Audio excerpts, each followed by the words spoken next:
యజమానులు నన్ను మరి వారి దేశానికి వెళ్ళమని పంపుతున్నారు. మరి నీవు నాకు తోడుగా ఉండి మరి నాకు సహాయం చేసి మరి నేను వెళ్ళిన తర్వాత నాకు ఎవరైతే ఏ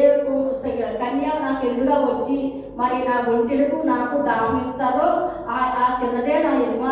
కుమారుడు భార్య అని ఆయన మనసులో ప్రార్థన చేసుకొని ఒంటిలన్నిని అక్కడ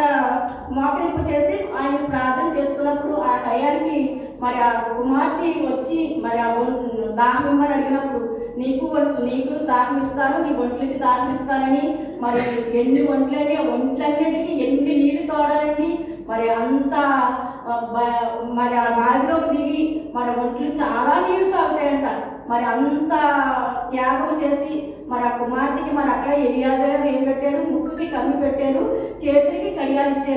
ఇచ్చాక మరి అమ్మ మరి రాత్రి బస చేయడానికి మరి ఇంటికాడ మీరు ఏమైనా స్థలం ఉందా అని అడిగినప్పుడు ఉన్నదని చెప్పినప్పుడు మరి మరి ఎవరు బిడ్డము ఎవరు కుమార్తె అడిగినప్పుడు పలానా వారి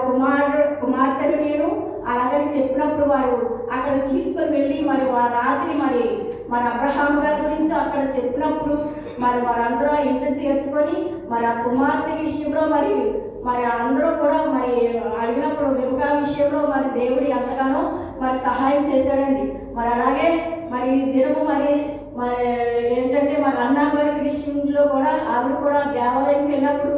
మరి ఎంతగానో మరి దేవాలయంలో దేవుని సన్నిధిలో మరి దొక్కించు ఏడుస్తున్నప్పుడు మరి